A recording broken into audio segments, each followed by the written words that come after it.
안녕하세요. 인생커닝입니다. 오늘은 돈 얘기로 돌아와 봤는데 최근에 SBS 뉴스에서 화제가 됐던 뉴스가 있어요. 이게 뉴스에서는 돈이 없어서 자신의 IT 기기를 전당포에 맡기는 청년들의 이야기를 다뤘는데, 사실 전당포 하면 일반적으로 잊혀진 거라고 생각을 했는데 아직도 전당포가 성업을 한다고 합니다. 대학생들이 많이 맡기는 물품이 이제 휴대폰이라고 해요. 목돈이 없어도 약정 걸어놓고 이제 가지고 오잖아요. 핸드폰을 쉽게 소유할 수 있는 점을 돈 빌리는 데 쓰는 거죠. 뭐 자신의 골프채를 맡기기도 하고 여러 장면이 이제 뉴스에서 등장을 하는데, 전당포 같은 경우에는 일단은 이자가 매우 고율의 이자죠. 연 20% 이자를 주고 대출을 할 정도로 이제 경제적으로 어려운 사람들이라고 뉴스에서는 말을 해요.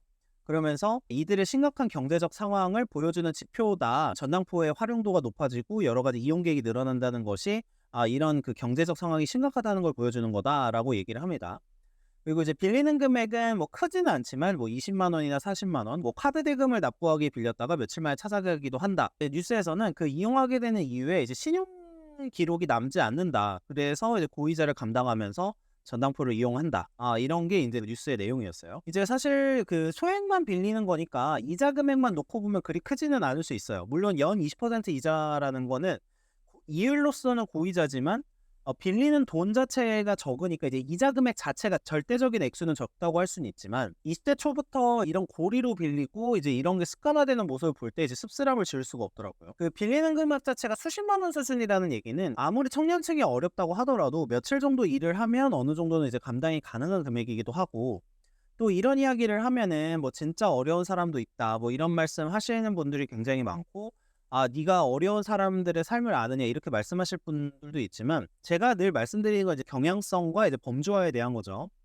장애를 가져서 뭐 일을 못 하거나 가족의 생계가 책임져야 되는 그런 상황에서 급하게 급전이 필요한 그런 케이스, 뭐 주로 이제 가족이 사고를 치고 아니면 가족이 입원을 했거나 이런 진짜 어마어마하게 열악한 상황이라고 하면은 이해를 당연히 할 수는 있는데, 대체적으로 성실한 사람이 어떤 뭐 빚이 없는 상황에서 계속해서 뭐 20에서 40만 원 정도를 빌려가고 연 20% 이자를 납부를 하고 휴대폰을 맡겨서 이제 돈을 구할 정도라고 하면, 대다수는 사실 소비를 통제를 못하고 욕망을 통제하지 못해서 어려움을 자처한다라고밖에 볼 수는 없을 것 같아요. 이제 뉴스에서 등장한 학생들도 몸이 불편한 학생들이나 이런 학생들은 거의 나타나지 않았고, 골프채나 이런 걸 뭐 맡기는 걸 보는데 여러 가지 여가 활동을 즐기고 이런 식으로 이제 얘기가 나오는 부분이 있거든요. 20대 초반부터 전당포나 이런 데서 융통을 하는 습관을 들이고 쉽게 생각하는 버릇이 들게 되면은 나중에는 연 10%나 이런 이자들도 생각보다 금액이 적다 이런 식으로 판단할 가능성이 높아져요. 그러니까 빚을 쉽게 생각하고 일종의 이제 돌려막기 같은 것을 할 가능성이 높아지는 거죠. 20대부터 빚을 쉽게 생각하면은 강화법칙 등을 통해서 판단을 해보면 일시적으로 대출을 하고 다시 이제 소비를 하고 또 마이너스 통장이나 이런 거를 이용할 가능성이 점차 높아지는 거죠. 자신이 습관이 빚을 만들고 빚이 다시 빚을 만드는데, 사회초년생 시절 전에 이런 습관 같은 걸 바로잡아 놓지 않으면 이제 향후에 돈을 번다고 하더라도 월급이 들어오면 채무만 갚는 식으로 삶이 진행될 가능성이 높아집니다.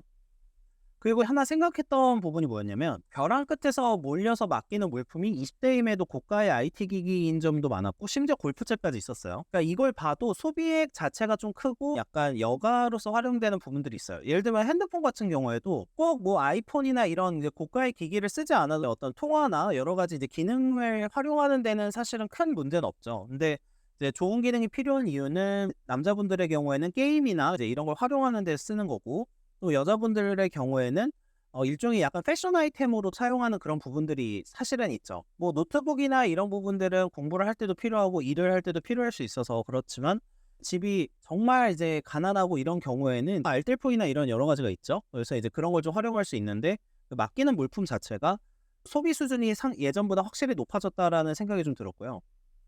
진짜 가난한 대학생의 경우에는 학자금 대출이나 생활비 등을 마련하기 위해서 사용을 한다. 물론 당연히 그럴 수도 있는데, 대체적으로는 최근에는 국가장학금이나 이런 걸로 등록금 마련을 가능해진 상황이고, 아르바이트를 할 경우에는 어느 정도 생활 유지는 가능해진 것 같아요. 최근에는 청년 전세 대출이나 이런 게 있어서 저리로 주거를 제공하려고 하는 제도도 많아요. 물론 아주 이제 기본적인 시드머니, 보증금의 일부 금액을 마련할 수 있는 그런 건 필요하지만, 뭐 최근에는 임대주택이나 여러 가지 제도도 있죠. 객관적으로 금액을 좀 줄여서 생활하려고 하면 예전보다는 훨씬 더 많이 나아진 상황이고, 청년의 경우에도 예전보다는 좀 좋아졌다고 생각을 합니다. 그리고 제가 이런 영상을 찍을 때마다 댓글에 달리는 내용들이 있어요. 뭐 어떤 거냐면, 아, 월 200 벌어가지고 어떻게 모으냐 이런 생각이 드는데, 저는 일단 월 200이어도 모을 수는 있다고 생각을 해요. 경기도 약간 바깥 지역으로 가면 월세가 훨씬 싼 지역이 많으니까. 근데 이런 것도 있지만, 저는 이제 부업에 대해서 좀 오늘은 얘기를 드리려고 했는데, 빚을 지려는 생각보다는 주말에만 내 일을 조금 더 해도 아까 20에서 40만 원 정도는 마련을 할 수 있는 상황인 경우가 많습니다. 하루에 8시간 정도 알바를 뛴다고 하면 주말 이틀 정도를 좀 잠깐 쉬는 걸 포기하고 알바를 하게 되면 사실 뭐 1주에서 2주 정도면 충분히 마련을 할 수가 있어요. 조금 더 일할 생각을 한다면 빚을 질 일도 없고, 당연히 이제 미래를 위해서 돈을 벌면서 자산을 축적할 수 있는 기회가 많고, 특히 20대 관련 영상을 찍으면 20대는 좀 놀아야 된다, 20대도 뭐 건강을 챙겨야 된다 이런 얘기를 많이 하는데, 20대 때가 제일 건강할 때잖아요. 근데 30대 40대 때는 부업을 뛰고 싶어도 체력이 못 따라준다는 거죠. 부업을 하려고 하면 20대 때 부업을 시작하는 게 맞고, 어릴 때 할수록 훨씬 더 좋다라는 걸 꼭 말씀드리고 싶었고요. 이렇게 되면은 20대 때 일하던 습관과 그 일하던 시간 있죠. 첫 직장이나 이제 사회초년생 때 몸에 익은 습관, 특히 이제 일을 몇 시간 정도 할 수 있다라는 이런 습관 같은 것은 거의 20대 초반에 정해져요. 굉장히 워라밸 좋은 직장을 처음에 선택해서 하게 되면 그 이후에 30대, 40대 때는 워라밸이 좋지 않은 직장은 사실 선택할 수가 없어요. 근데 반대로 20대 때 힘들게 일하는 경험을 쌓게 되면 그 이후에 이직을 할 때는 이제 뭐 30대, 40대 때 좀 더 워라밸이 좋은 직장으로 이직을 한다거나 그럴 수가 있습니다. 그 부업을 뛰는 효과가 단순히 돈도 있고 여러 가지가 있지만, 내가 일하는 습관이나 일하는 시간의 양 같은 것을 처음에 좀 설정할 수 있는 효과가 있어요. 그러면 향후에 뭐 자영업을 하든 뭐 다른 사업을 하든 그냥 일반 직장인이 되든 일을 할 때 열심히 일하는 습관이 몸에 배어 있는 상황이라서 계속해서 근면하게 일을 할 수 있는 부분이 있거든요. 이제 일을 더 하는 거를 선택을 하면 20대 때 뭐 다양한 경험을 할 수 없는 거 아니냐. 물론 그 부분도 맞는 말인데, 주말에 미래를 도모하는 경험들을 하고 미래를 위해서 좋은 사람들이나 경험이 많고 훨씬 더 나를 지도해 줄 수 있는 사람을 만나고 이런 케이스면 말을 안 하겠는데, 대부분 20대 때 주말에 하는 행동은 대다수는 약간의 이제 여가 활동을 하죠. 그리고 이제 주변에서 이제 친구들하고 만나면서 뭐 여가 활동을 즐기고 이런 케이스가 많은 것 같아요. 제가 이제 와인바 할 때 사람을 구할 때 계속 느꼈던 게 뭐냐면, 주말에 사람을 구하기가 진짜 힘들다는 거였어요. 주말로 이제 그 공고를 내면 지원이 확실히 줄고 굉장히 난색을 표현해요. 그만큼 돈이 필요는 하더라도 주말에는 일하기 싫은 게 굉장히 이제 많이 몸에 익어 있거든요. 근데 뭐 그거 자체를 비난하고 싶진 않지만, 주말에도 일할 생각이 있고 일할 의사가 있으면 언제든지 일을 할 수 있는 경우가 많고, 그걸 통해서 뭐 빚을 지거나 이러지 않고 자산을 축적할 수 있는 기회가 많다. 그리고 이런 노력은 20대 때 하는 게 맞고, 30대 40대 때 이걸 하려고 해도 이미 몸이 적응을 못하거나 건강이 오히려 더 안 좋아져서 부업을 하고 싶어도 못하는 경우가 훨씬 더 많다라는 거예요. 20대 때 안 하던 그 주말 근무를 30대 40대 때 할 수 있냐? 절대 아니라고 생각을 하고, 건강이 좋지 않은 상황을 제외를 하면 월 200만 원 정도 소득이라고 하면 절약이나 이런 것도 굉장히 중요하지만, 동시에 또 어떤 걸 해야 되냐면, 부업을 통해서 최소 50에서 100만 원 정도의 수입을 추가로 올려야 향후 그 어떤 자산 축적 속도나 향후를 대비하는데 훨씬 더 도움이 많이 된다. 그 50에서 100만 원을 제가 1년으로 계산하면 50만 원 기준으로 600만 원이고 10년으로 치면은 6천만 원이에요. 근데 이 6천만 원이라는 숫자가 그냥 정말 순수 금액을 쌓았을 때 6천만 원이지, 뭐 예전에 말씀드린 적금이나 이런 거를 하게 되면 훨씬 더 금액은 늘어납니다. 제가 청년 도약계좌 관련 얘기 드릴 때 어떻게 5년이나 돈을 그렇게 모을 수 있느냐, 뭐 이런 부분에 대한 비판이 많았다고 말씀드렸잖아요. 근데 부업을 하면은 그 50만 원 정도에서 그 한 70만 원 정도를 만드는 건 충분히 가능한 상황이에요.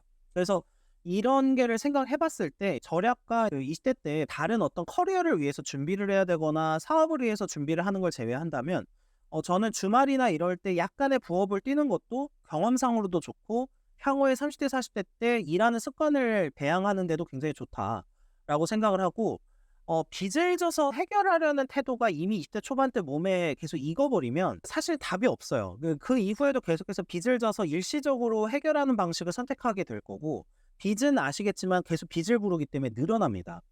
빚을 져서 해결하려는 태도보다는 일을 늘리는 방식을 선택을 하면 근로 습관도 몸에 있고 훨씬 더 나은 미래를 좀 만들어 나갈 수 있다고 믿고, 점차 늘어가는 빚을 보면서 삶에 대한 희망을 잃어버리게 되는 그런 습관을 20대 초반 때 전당포까지 이용하면서 들이기보다는 이와 반대로 행동을 하는 게 저는 바람직하다라고 생각을 하고 있습니다. 네, 시청해 주셔서 감사합니다.